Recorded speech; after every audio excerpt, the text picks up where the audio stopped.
Welcome back to The Legend of Zelda: Wind Waker. Last time we started our adventure, heading out to sea to save our sister. And now we're going to be checking out this pirate ship, seeing what goodies we can gather. And also, I guess, talking to some of the pirates around here. Now you look like a nerd. I'll just head inside and see what's going on. Like this room back here. Has a pretty interesting design way in the back. Oh, this is Tetra's room. Apparently we can't go in there. And it's the only room on this ship, so where does everyone else sleep? I don't know. There's something pretty interesting back there. I can use my camera zoom to see it. It's a very familiar triangle shape on what sort of looks like a map. And if it looks like I'm jittering, it's because I am. I am a very jittery person, and because of the gyroscope I jitter a lot, but somehow it makes me a better shot anyway. So, I don't know. Whatever. I'm gonna break these pots to steal their money. And you also look like a nerd, but I guess I have to talk to you. Nico. That's a nice name. And I suppose I'm the bottom of the food chain now because I'm the newest pirate, even though I'm not actually trying to be a pirate. I'm just trying to save my sister, but whatever, man. You want to give me a tutorial on how to do some platforming? You can do that, despite me talking about platforming last time. This game has something a little extra, though. Sometimes there will be ropes that you can swing on. And they're pretty interesting, I suppose. There's an item later on that makes it even more interesting, but right now they're just teaching us how ropes work. And how did you get over there without swinging on that rope just to the left? I don't know, whatever. I guess it did take him a year. What he's saying is his metric for himself or something like that. Whatever. We can do platforming. I hope I get this on my first try. I probably can if I decide not to be cocky and like go from this rope that I just jumped off of to this rope right here, which you actually can do. And you can also go from this rope to the last platform. Oh, I actually didn't pull the stick back to swing. I probably should have done that. Either way, easy challenge. And I guess I can kind of talk about something that's plagued the Zelda series since one game previous. Well, actually, was Link's Awakening the previous game or Majora's Mask? Well, from Majora's Mask, I guess. I don't think Link's Awakening had it. That is long tutorials, or at least a long stretch of game before you get to, say, the first dungeon. Or before you get to, like, freedom, I suppose you can call it. Because we're pretty much going on a very straight and narrow line right now. And Wind Waker doesn't start this. Majora's Mask does have a very long intro section before you're able to leave the first town.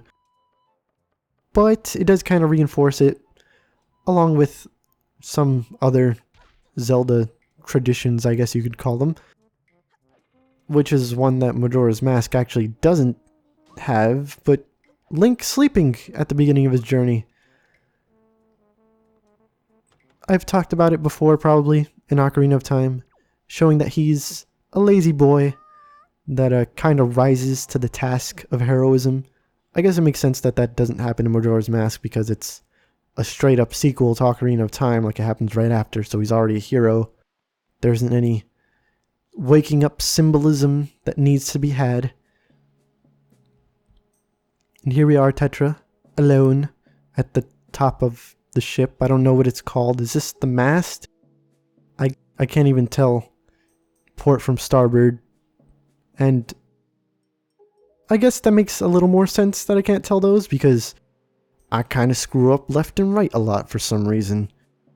Maybe because I'm left-handed? Here's the Forsaken Fortress, along with that bird that stole my sister. And a bunch of seagulls gathering near that window. if you noticed when we were actually with our sister, a lot of seagulls like to flock near her for some reason. So considering that seagulls are all flocking near that window, I guess that means that my sister is there. So we just have to head to the Forsaken Fortress using barrel technology. Yeah, we're gonna get catapulted to there.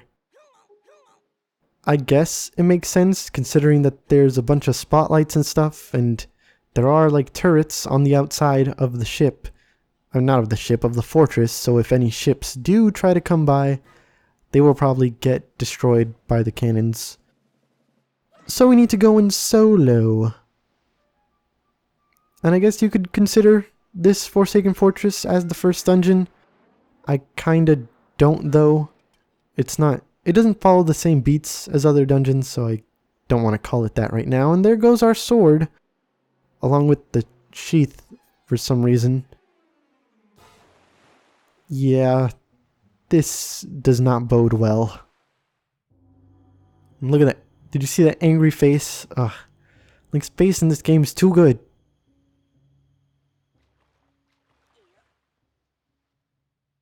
Well, we lost our sword, so I guess we'll have to bash things with a shield, Captain America style. Who is talking to me? Oh, it's this rock. Hello, Talkie Rock. This is actually Tetra's possession. I don't know exactly what it's called. It's just a stone that she talks to us through. I think I can actually check on the gamepad screen what it's actually called. It's called the Pirate's Charm. Wow, okay. I thought it would be something a little more extravagant than that, but whatever. We gotta go Metal Gear Solid here, hiding in barrels to make it to the end. And I'm going to be greedy and grab those rupees because, again, I need them later. Oh no, I got caught. Well, I was intending to get caught anyway because I want to go the fastest route that I can while grabbing some of the items, and I don't actually need this barrel. And getting caught is part of that route, so this is actually perfect, except for the fact that I lost out on like 45 rupees or so. It's not too bad, I guess. There are ways to grind rupees in this game, so I guess I'll use those later. I'm not sure if you heard that, but that was my phone vibrating a bunch. First thing we see as we exit is a treasure chest. And this is a special treasure chest because it's all shiny, unlike the one where we got our 100 rupee from underneath Grandma's house. This contains the dungeon map. Sadly, I can't show it to you in any style of the game because I don't think you can see it when you're playing with the Pro Controller or with the gamepad. So I kind of have to look at the Pro Controller if I want to use the map, but I don't need to. I got enough of this game memorized to where I can pretty much get through with no problem, even on hero mode. Well, hero mode doesn't really have anything to do with the layout of the map, so I guess disregard that last bit. Yeah, the bokoblins, they're not gonna take you lightly. They're gonna try and kill you with their sticks, but luckily there's a pot of sticks over here, which I can use to distract this guy. Once he goes away from the post, the spotlights will start falling down. Well, not falling down, they'll hang upward so that you can't actually use the spotlights. If you do get caught by them, as I showed, you're gonna get thrown in jail. And we need to get 2 specific. Well, actually, no. I think that's the only one that's required to get through the rest of the dungeon. So let's just get through the rest of the dungeon. I suppose I can get that one too, but our goal is right over there. So I'll just jump down here. We could actually have just, oh snap, that was close. like walked up these stairs initially instead of getting caught. But I couldn't get that spotlight if I did walk up those stairs, I believe, so... Oof. Maybe I should have gone after that second spotlight.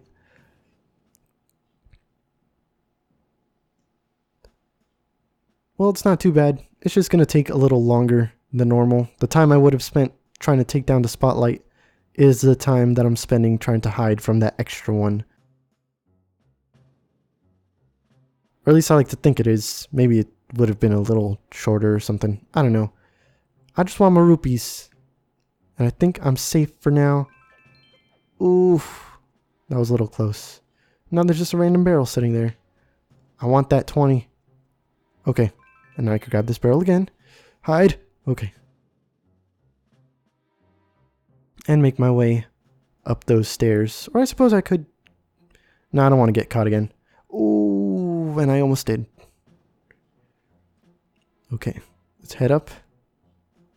The music for this area is actually pretty good. It's more so atmospheric than, like, a good tune that I'd listen to while washing dishes or something like that, because that's the kind of mundane life I lead. But it's an alright tune that I can't actually hear. I'm just filling up time because of the way my recording is set up. I can't actually listen to the music of the game, which is kind of sad. But I'll deal. And I think this is where the second of the mainstay dungeon items is. This is the compass. And it pretty much shows us either our location on the map, the treasure chests on the map, or where the boss room is. Let's just swing to the other side, and I believe that once we get past this hallway, we'll pretty much be in the home stretch. So this place is actually pretty short compared to other stealth sections in video games. I'm not going to name any names. Oh, did I go in the wrong direction? Maybe I did. I can't tell now. And I don't want to look at the map because I'm stubborn. I think I'm going the right way. It should be after this hallway that I'm actually in the right place. Yeah, this looks like where I'm supposed to be. If you do go out onto these little balcony type areas, you can actually see what's going on. And I could, you know, I'll push this down to make myself a little shortcut just in case I do get caught or something like that. That way I could get back here pretty quickly.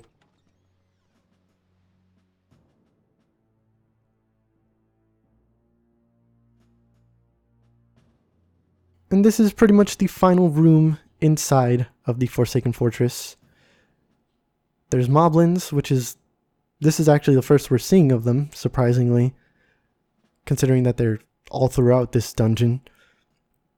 And there's also these rats, which are very annoying.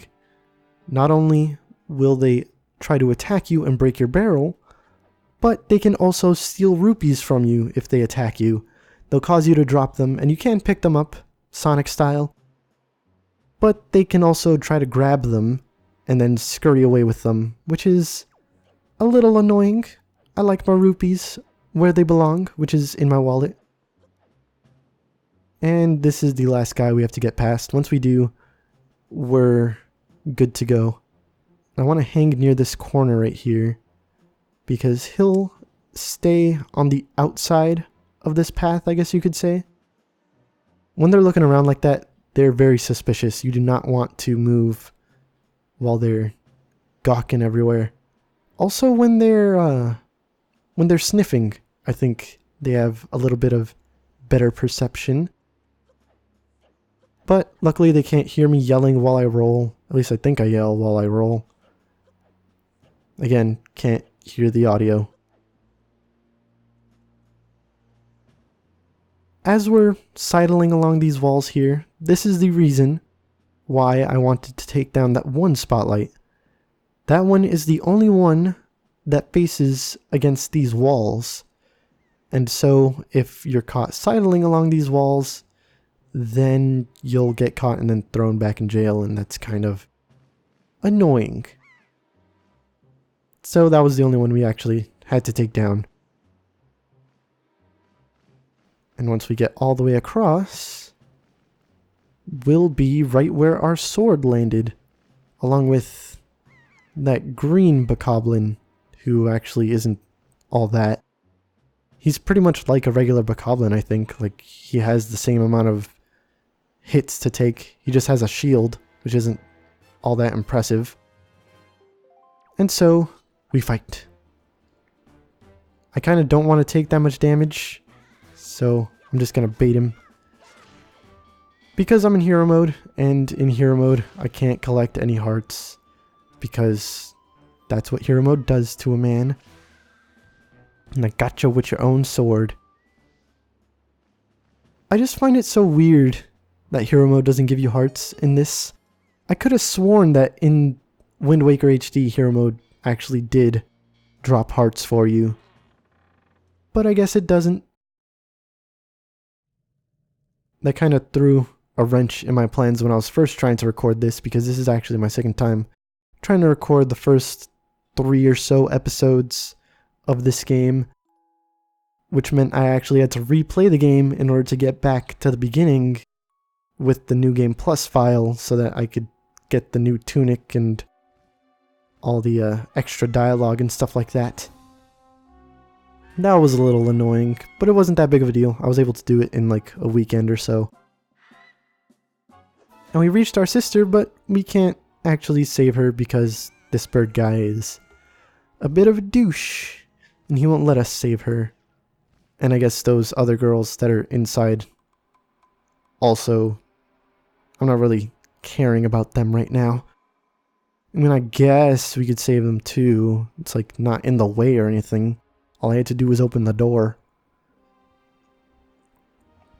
And who's this ominous, dashing fellow who's really tall? Like, that is a tall man. And he has a face on his back.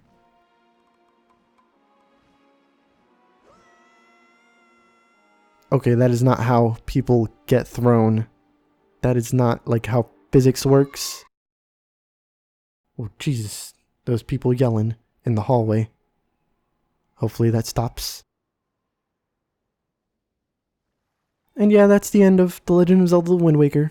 Link dies because I guess he can't swim. I mean, he can, but he fainted there and for some reason stood on the surface of the water while he was unconscious. I don't know how that works. It's a Zelda game.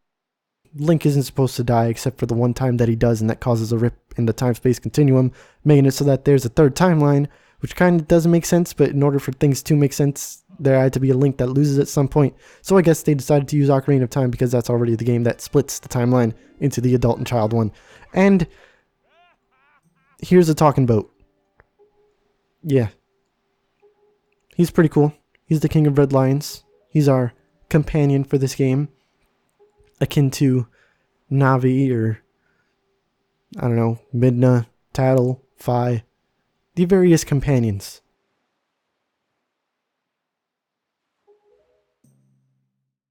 And his name isn't actually Ganon. It's Ganondorf. Ganon is the name of the pig beast thing. Ganondorf is the name of the actual human person. But whatever. It's fine. Just arguing semantics. And I will do anything to save Aryll. It's a weird name. A-R-Y-L-L. It's kind of... Whatever. We're trying to beat Ganon / Ganondorf. And the King of Red Lions is going to help us do that. Except for the fact that he doesn't have a sail. I don't know how the heck he got to this island. I guess he just cruised all the way here through the night. It's kind of weird, but whatever. I'll just go look for a sail, I guess. I'll buy one. It's going to make me spend my hard-earned cash in order to give him something that he should have had to start with. But whatever. Here is Windfall Island. And a lot of the islands are kind of spiritual successors to previous areas in other Zelda games. So like Windfall here is kind of the Kakariko of this Great Sea. And Outset, I guess, could be the replacement for the Kokiri Forest. It wasn't in the same geographic position. In fact, I don't think there was anywhere in that geographic position in the original Ocarina of Time. Well, I say original Ocarina of Time, I just mean in Ocarina of Time at all. So that's kind of weird, but whatever. It's fine. The reason I say that it was comparable to Ocarina of Time was because of the music. Or at least that it was comparable to Kokiri Forest in Ocarina of Time. Because there's this little bit in the music that's very similar to the Kokiri Forest theme. But whatever, this is Tingle.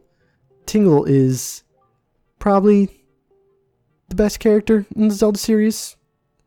Second, of course, being Beetle. Yeah, Tingle was actually in jail for, I guess, a crime he didn't commit. I don't think he actually did commit the crime that someone did commit. This is just a weird sentence. Either way, he gives us a bunch of stuff, which is pretty cool. He gives us the Tingle chart, which will actually give us the location of his island and a couple of great fairies. And he gives us the Tingle bottle, which has to do with Miiverse, which I don't care about, so I'm just gonna have that not be a thing, and we're never gonna see a Tingle bottle. Okay, now we can head to the back of his cell and look for some stuff, but what you get at the end of this little cave maze here is the Picto Box, and I already have it because I'm on New Game Plus despite not getting it in my normal game run. So I'm not going to do any of that because I don't have to. It would have just been an empty treasure chest in there anyway. Because we saved Tingle, this guy here will actually sell us that. That being, you know, that. It's that. How do you not know what that is? I think if you help out Tingle, it costs less. Like, if you don't, it costs 100, and if you do get him out of jail, it costs 80. By the way, the actual thing that the person got in jail for was because they stole the Picto Box, and I guess hid it in the back of the cell, and also made their way out through the back of the cell. So they're a pretty clever person, apparently. I did miss something in the Forsaken Fortress, and I plan on missing most of those things besides 2 of them. It was a piece of heart. I'm not going to be getting any pieces of hearts, any heart containers. This is going to be a 3-heart run of the hero mode of Wind Waker. Just deciding to make this game super difficult for no reason whatsoever. I guess I'm feeling cocky. Yeah, that's exactly what it is. I'm feeling cocky. Yes, I understood. I know how to sail on a boat. You just put it up and then the wind carries you, whatever. So let's head into boat. Well, the King of Red Lions, rather. I don't want to call him boat. He deserves a little more respect than that. And we'll sail out to sea. And this is probably the most divisive thing about this game, besides I guess its art style. The sailing. It takes a pretty long time to get to your destinations in this game. I'm making it go by a little faster by sail pumping, which is basically putting away the sail and then, you know, putting it back up really quickly. You might notice that I'm getting small bursts of speed, and just so that I'm not bored out of my mind while I'm sailing, I guess I'll play a little game. If you go in between those barrels with the flags on them, some barrels will start appearing out on the sea with rupees on them. And if you hit them, then you get the rupee on the barrel. And that one has 20, so that's pretty cool. As you hit more barrels, more will appear. And the next like bunch that appear will be upgraded. So you'll start off with 1 rupee. And then another will appear that has 5, and then more will appear that have 10, and so on and so forth. The waves are pretty crazy right now. It's because we're basically like out at sea. Whenever you're near important island, I guess we'll call it, or an important island rather, the sea will get calm as it is right now. But whenever you're out far into the sea, then the waves are pretty crazy. And I don't think I'm going to be able to collect this last 10 because we're pretty close to the destination island. Or, I guess I am able to collect another 20 before I get locked into sailing into the island. Well, that is actually, well, it gives you a lot of free time, actually.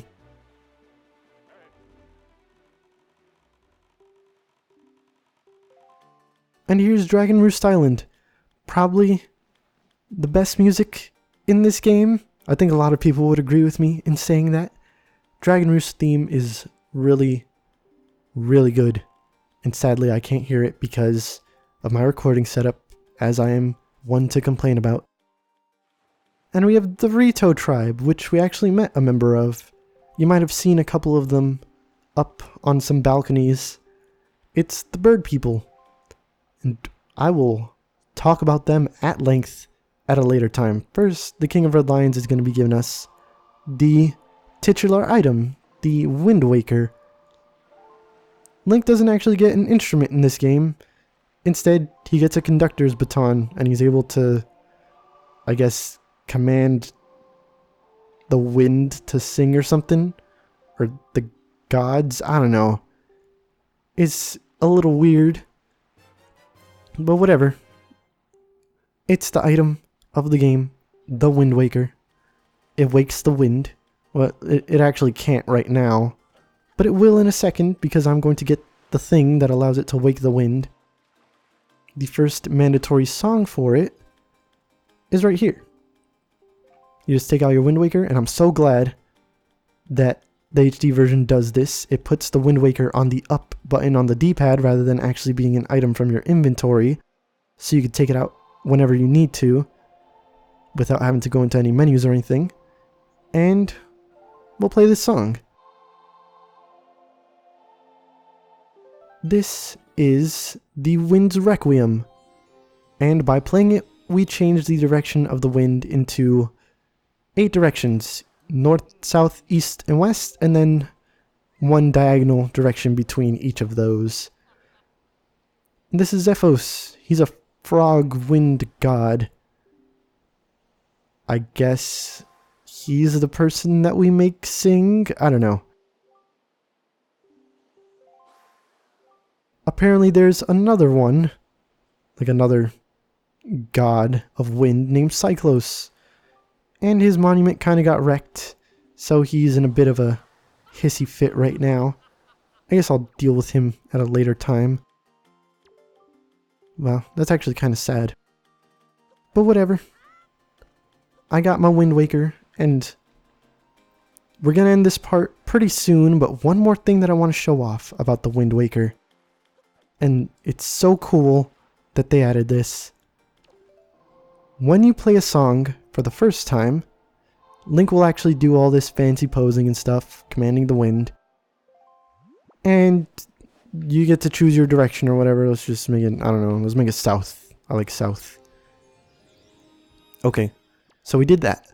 I'm going to play the song again. And if you notice, Link doesn't do all the fancy posing or anything like that. He actually just does whatever the song allows him to do. Like change the wind. Which is really cool. I'm glad that they added that.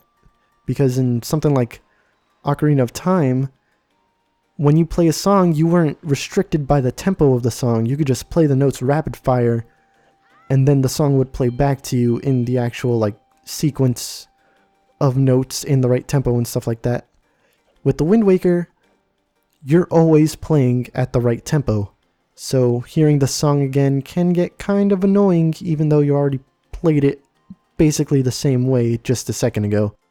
So I'm glad that they added that, and this is gonna be the end of this part. It's running on a little long. In actuality, last time when I was recording this, I think this was like during the 3rd episode when I was on Dragon Roost Island. But whatever, that was then, this is now, and I don't want to make anyone dizzy, so I'll just start running around like this instead of swinging the camera around. Next time we'll go up the island and deal with whatever the King of Redline wants us to deal with.